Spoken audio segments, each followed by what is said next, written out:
So today is going to be a little bit different, but not in some of the other ways. In other days, we've practiced all kinds of different techniques and all sorts of different things to sort of get those little tips and tricks and tips for watercolor. But today we're going to do something pretty basic, but also altogether different. We're going to do two paintings at once.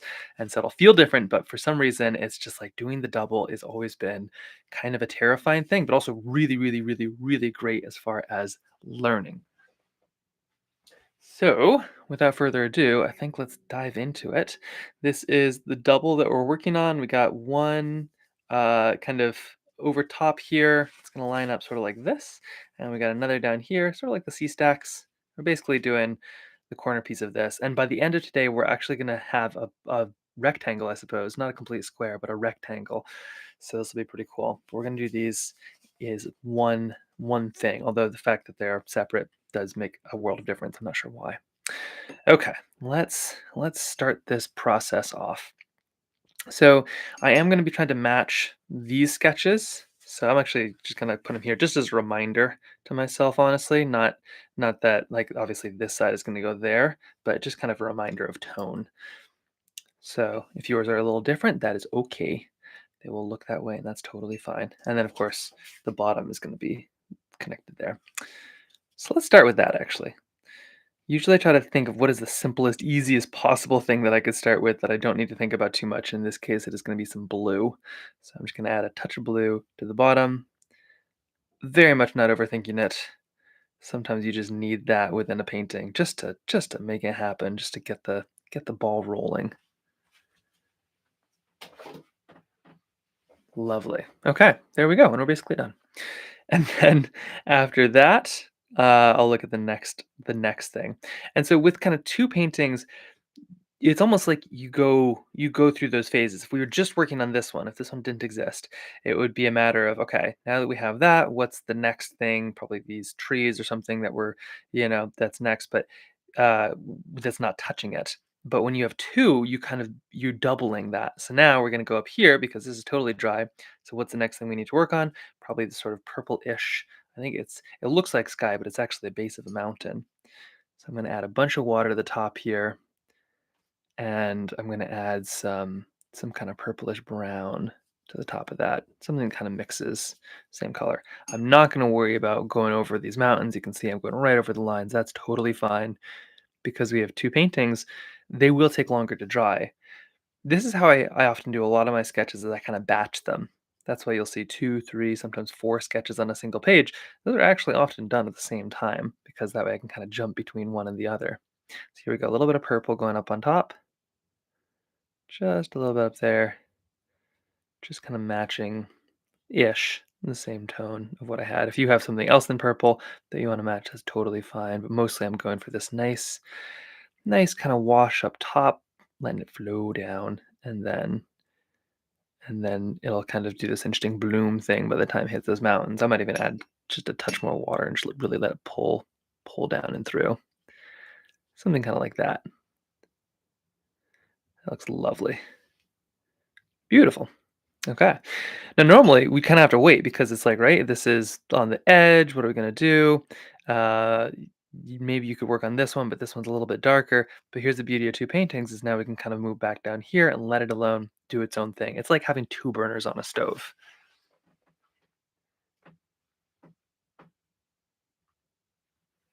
And then the little tiny phrases down here are what we're going to be working on next. We got a little bit of this. Let's see. Kind of see I've got them a little bit mirrored here for the dyslexics. Uh, so the next thing I think was going to be this nice light green. So I think I'm going to add just a little bit over here before we come in with some of those darker kind of shades and colors. So I'll be adding just a little bit of this sort of light green on the side. But today's kind of all about multitasking. If you can, if you can move through, you're doing good. So doing a little bit of green here. We're not going to add any salt. We're not going to do anything wild. Once you kind of work up to that too, that's when things get really fun. When you're having a layer of salt that's on and drying, and you're kind of waiting for the right time to kind of pull it off, and it's like a dance. Like a slow dance is really fun with one person, but this is kind of like we're getting into like contra dancing at this point. Once you have 2 or 3 or 4 of those going, you definitely have a contra dance, maybe even a line dance going on there. Put a little bit of green down, touch of blue in the bottom just for fun. Maybe I'll add a touch of that dark blue too. We will have a little bit of beach in there, but there we go. And the cool thing is like this is just gonna do its thing. It's gonna dry, it's gonna look great. I was just thinking I might even add just a little bit of seeing this right here. I kind of like when these sea stacks have a little bit of that kind of green grass feel on them. Makes them feel a little bit more open. So I might just add a little bit of that right here.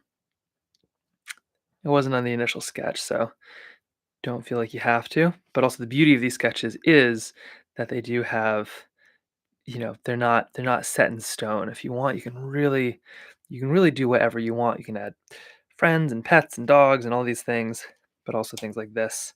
You can just toss in a little bit there. Now I'm going to add a touch more of my green, just right through here. Now, this whole time, this has been doing its thing, right? It's like there's just something about doing multiples that is just so cool. I'm actually going to come in here with a touch of water because at this point, this top section is kind of primed if you want to get some texture or blooms, and it looks like I have some of that other one. So I'm just gonna add a little bit of water in here. But it's great because you're not overthinking it, you're not overdoing it. You kind of need the double, I think, sometimes just like that.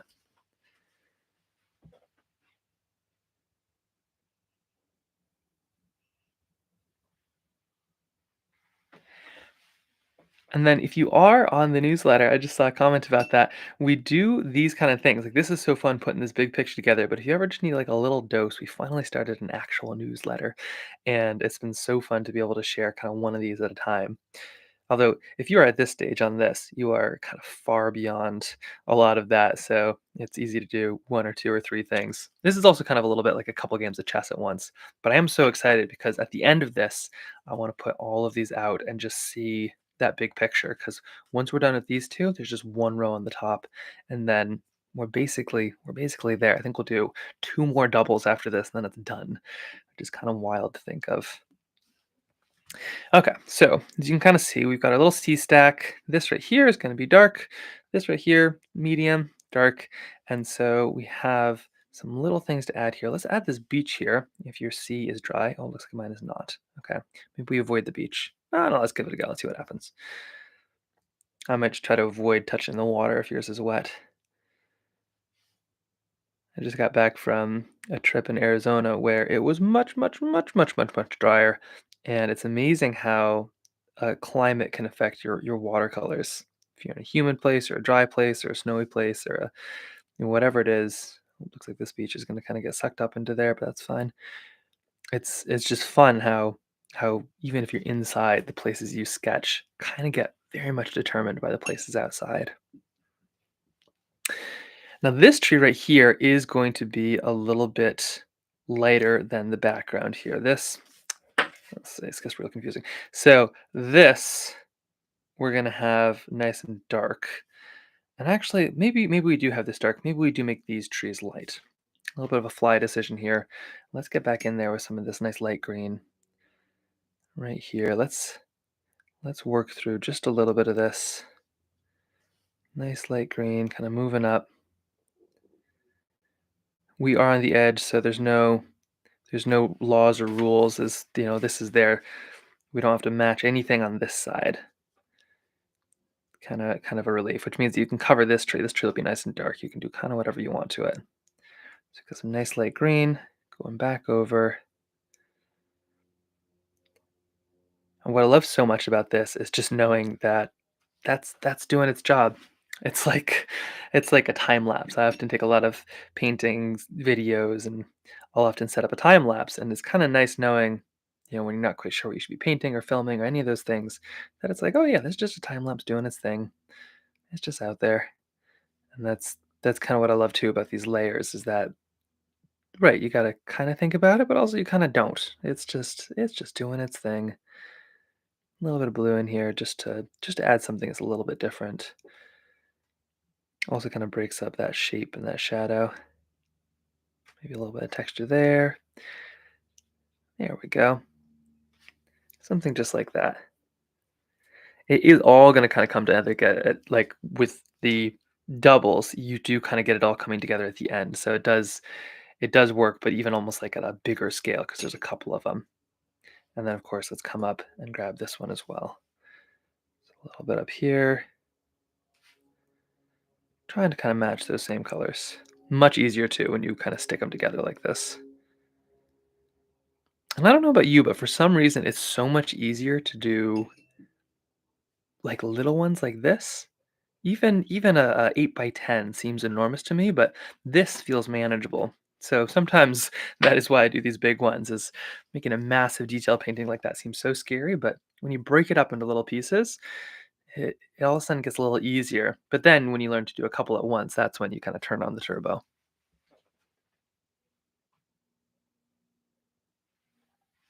Okay, got a little bit there.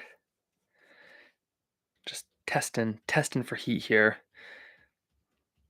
Definitely a humid spot where I'm at right now. Okay, so this is all looking pretty good. I've seen some comments too. The video, I just did a video with Toyota, which has been an absolute wild thing to see somebody else's interpretation. It really reminds me how with art, you kind of put it out to the world for somebody else. Like obviously, a lot of times we're making it for ourselves, but at some level, when you share it, it's not really up to you how somebody else interprets it. For instance, like let's see, where's a good example? Oh, maybe something like this. This is one of those paintings we made. I wasn't totally sure how I thought about this little section. I remember seeing it being made and being like, okay, that's not quite what I planned on, but that's okay. But then when other people see it, they take all these other things away from it. Like somebody was seeing this earlier and they saw all these shapes in these little waves. And at some level, you create it, but the beauty is in the eye of the beholder, and so is the interpretation. So to create a video for somebody else to be able to interpret my story was so scary. And then they did a great job with it. But it's so interesting to think about that, even on a little level like this. I kind of think it takes a little bit of the pressure too. You can make whatever you're going to make, but people are always going to judge something how they're going to judge something. You have no real control over that. So as long as you're happy with it, that's great. Although to be honest, artists are their own worst critics by far. So maybe that's a terrible example because we're always going to be a little bit more judgmental. But other people often see their own reality in something, which is really cool. Okay, testing for dryness here. You can always use the old trick. Just come in with a little bit of paper towel, literally just to dry the stuff around it. Will speed up the process.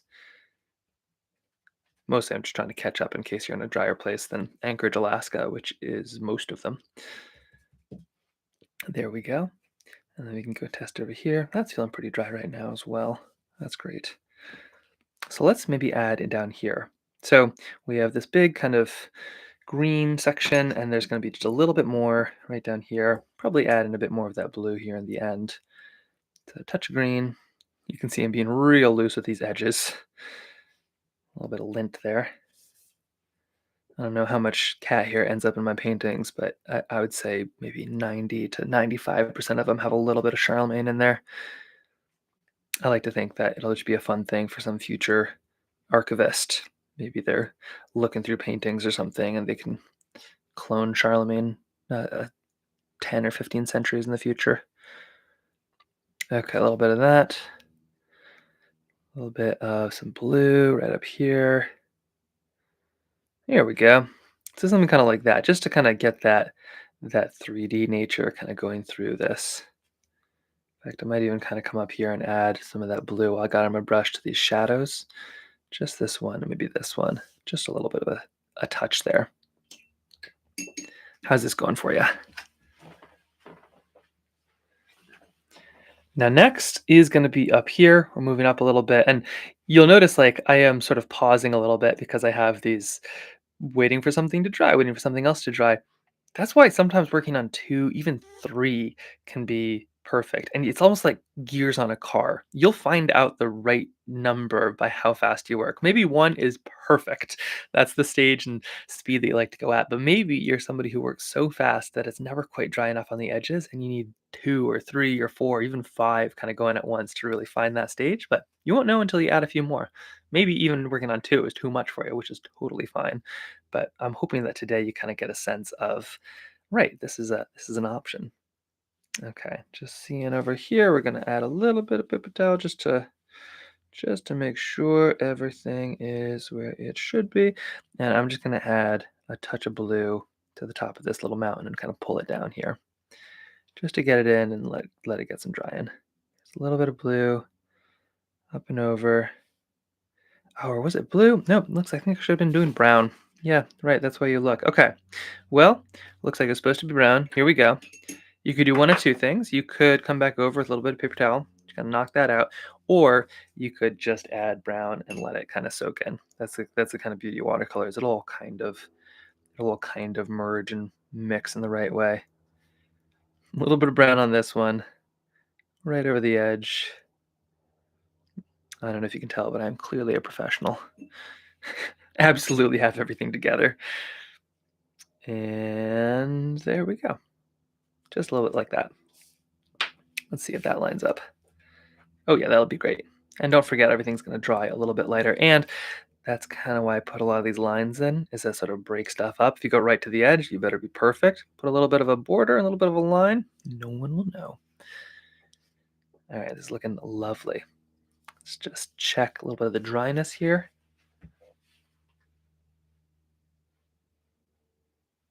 All right.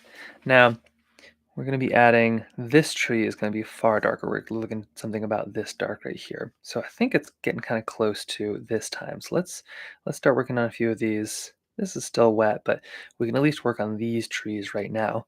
There's almost always something you can do. And today is all about multitasking. Okay, with these trees, I'm gonna start with some green and then I'm gonna add in the blues. A little bit up here.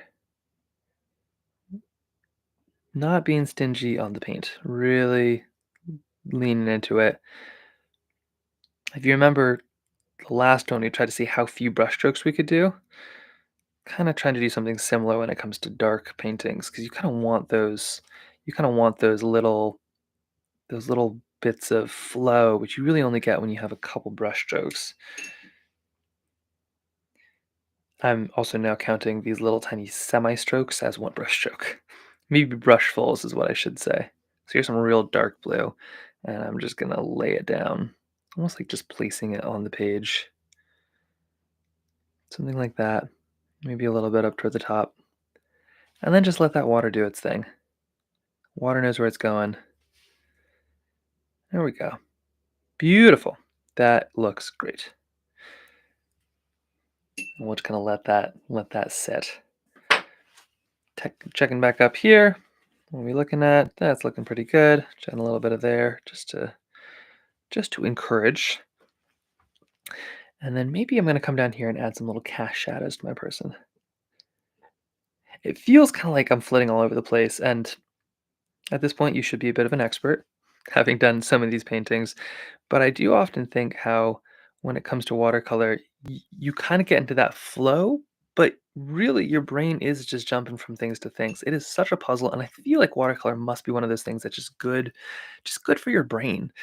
If you can put all this stuff together, I feel like that's connecting some synapses and neurons in ways that you really don't get other ways. It might take a little while to kinda learn some of those steps, but just like dancing, I mean, you almost just at some point, you can just enjoy the puzzle that it all sort of becomes, and then when you add nature or you're outside, I mean, it's such a good muscle to exercise. Okay, so we got all of these, waiting for this right here to dry just a touch more, and then we're gonna add in our little C stack in just about 1 layer.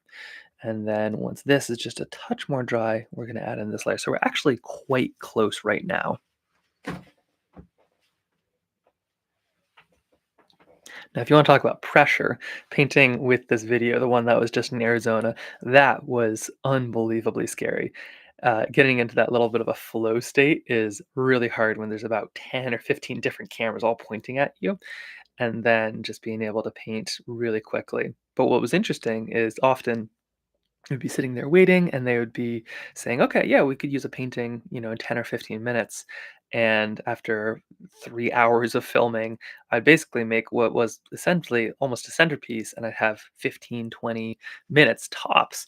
But having kind of this style actually was phenomenal because I could kind of get 2 or 3 of these going and really kind of get into that flow, and sometimes the pressure actually does push you in other ways. So, I'm not sure if I'd always wanted to do commercial shoots with painting, but I think my personal painting and my sketchbook from that trip and all of those things benefited tremendously from, having half an hour. Some of these little pressures kind of push you into doing some really creative, interesting things. Okay. Let's see how we're doing on this. It's feeling much drier. Let's do a little test on the outside of it. Yeah, I think we're in good shape. Let's give this a go here. That's still very much wet, and that's still very much wet, but I think I can kind of scoot around them because we put that nice little piece of grass. Let's see how this goes. Start with a little bit of that burnt sienna. Just a touch right over here. A little bit more over to the edge. And then a few swatches here. And similar to the others, I'm just going to try to lay these colors down. I don't want to kind of push them together. I don't want to blend them too much. I kind of want them to do their own thing if I can, which is such a hard thing to say and do. Bit of purple next, adding a little bit over to this top edge. Once again, just letting them mingle. A little bit over here now.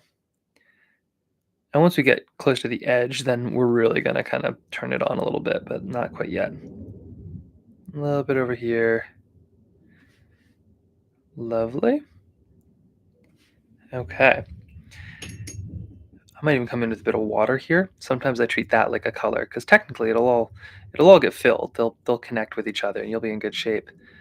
But you can almost treat just pure water as a color itself. It's almost like a white colored pencil, you know? Looks like this tree is going to connect, but that's fine. We can handle that. And now let's move into some dark blue and then we'll touch indigo just right there the last little bit. Dark blue right at the edge. Maybe a little bit over here as well. You can see when they kind of lay next to each other, they create these really defined tones, but when they kind of get mixed, they get a little bit more muddy. That's kind of what I'm trying to avoid, but it also looks pretty cool too. Sea stacks are kind of the color of mud, so you can't go too wrong with this. Maybe a little bit more blue in here. And now let's jump into our indigo. There we go. Okay, now let's jump into our indigo. A little bit more of that kind of earthy darkness.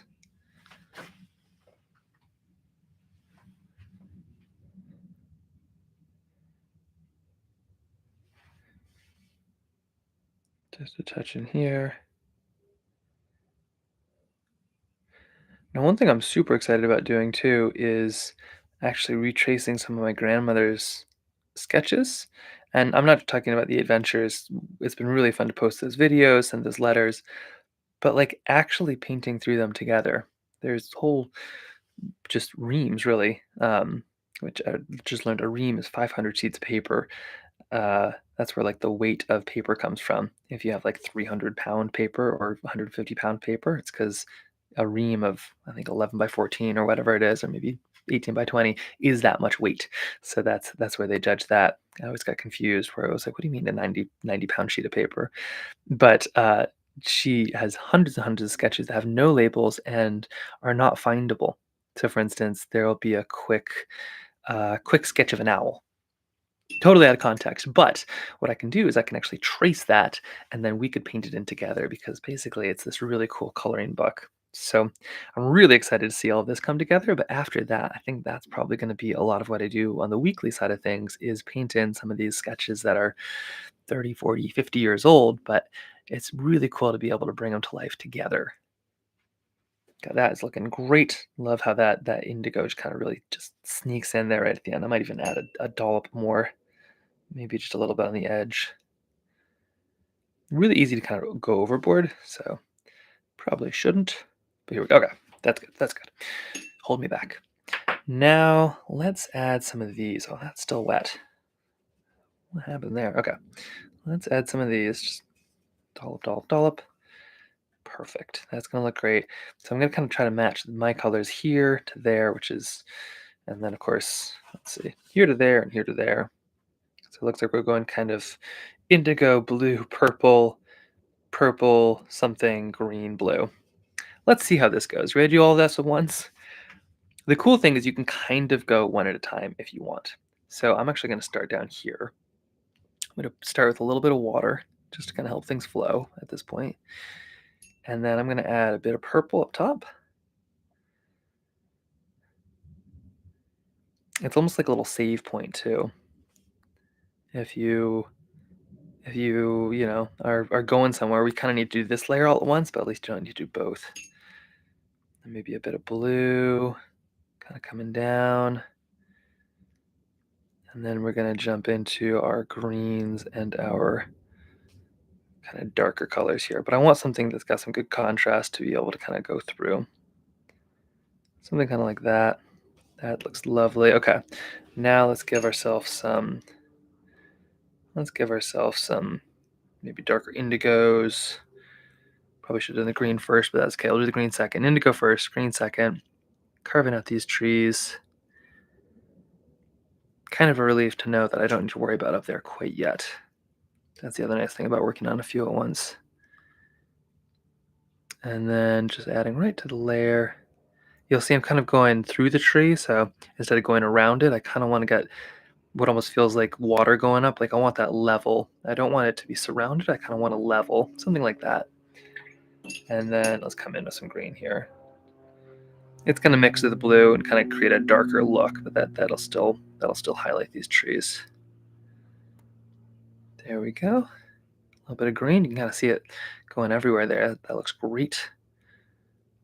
A little bit going up, and boom. How's that looking?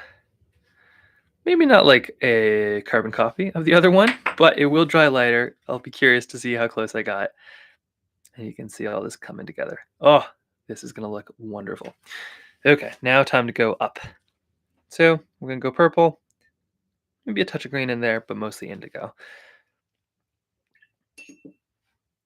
Once again, the beauty is I can just stop if I wanted. I can wait, go make some tea, add a little bit of water to start. You can see things getting muddy, but that's okay. That's the other reason you start light and then work dark, because your water kind of follows.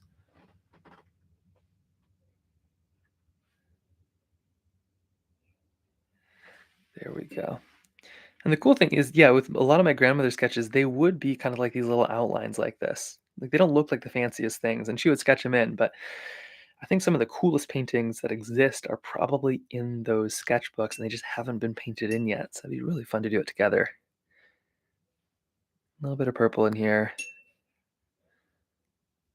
Working around, trying to kind of get the same tones. Trying not to overpaint as well. And just a touch of blue right there. There we go. Working over to the edge. Nothing that we have to match on this side, so we can do whatever we want. A little bit purple, a little bit of blue. And I've got a bunch of indigo too, but let's add some green in there just while we got it. Why not? This is technically kind of a tree hill. And then this is just water here because it looks like that's what the other painting was for me, but also it just gives some depth. Those seem to match pretty well. And then we'll come in with some indigo. I'm just gonna make sure it's a little watered down because I don't want too strong. And it's gonna come right over the top. Oh, that might be too strong. That's okay. I'm gonna come in with some water. You'll see. We'll be able to kind of flesh this out. There we go. A little bit of indigo, kind of along the edge. The other thing too is just don't refill your brush. You can just use water instead, but then treat it as if your brush is filled, and that will create a lot of this nice opacity. There we go. Okay. Not too wild, not too fancy, but I think that should match just fine. Yeah, that'll be great. Okay, and we each have our little tiny people here, which should be totally dry. So I'm just gonna add maybe a little red jacket on one of them. No, I might just make them both indigo. Let's just do that. They're kind of in the shadow anyway. Makes life a little simpler. One indigo person, another little indigo person. Didn't really have a dog or anybody in this one, but you could definitely add one if you'd like. And there's two. I didn't realize that actually came together very fast. But there we go. There's two all at once. Love how this is looking, by the way. That is a really fun one.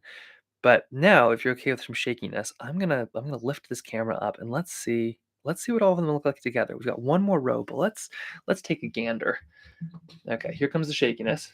Got this little camera on a tripod, so prepare for the lift. Oh, okay, how's that? Is that enough space? Oh no, you can see how kind of messy my desk is. Well, no secrets here. All right, there we are. And now let me get all of this out of the way. Clean my palette, which I rarely do before, but let's just get that cleaned. Okay, that way I can shut this. All the palettes to the side.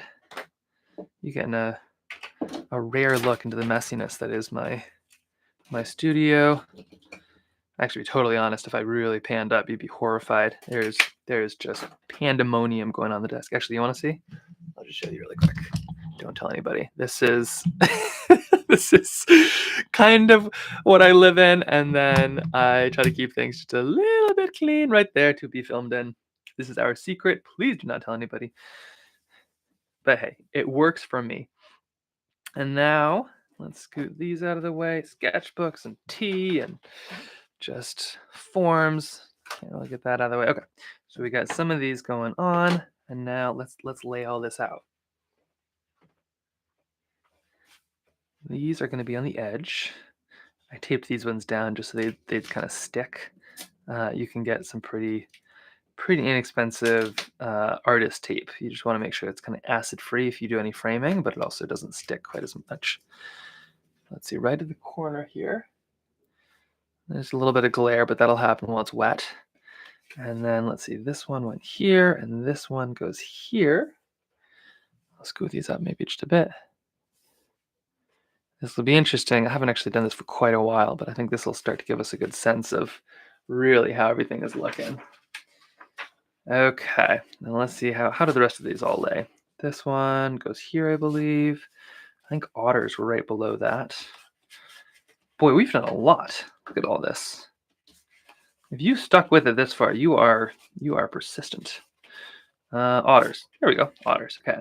We had otters, and then I believe this is supposed to be a whale.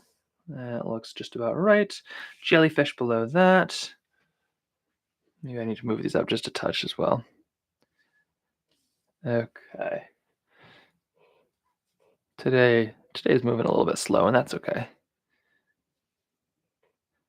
There we are. Okay. We got whales, and we got jellyfish, and we got otters. Now we have a little, let's see, boat, I think is going to go here, and then jellyfish. Do I have jellyfish? We have jellyfish. Puffins, swimming puffins. Going to go down here. Then we have a little sea stack. I think we have a little person walking. No, we just have a little person on the beach. I think I used my bears instead. Yes, that's right. No, bears were here. Looking for a little person on the beach. Something like that. There we go. That was the first one I think we did, right? Or maybe it was the bears. And then, okay, it's coming to life. I'd probably have this up all the time if my desk wasn't an absolute trash heap and I needed to clear it for other projects. Okay, a little bit right here. And then we have a sailboat right here. And then we have that little tiny house right here. I made a person and a woolly mammoth. I'm going to use woolly mammoth, I think, is probably what I'm looking at. Oh, yeah, that's it. And then let's see, how do these all stack up? We got one of these, I think, was on the end.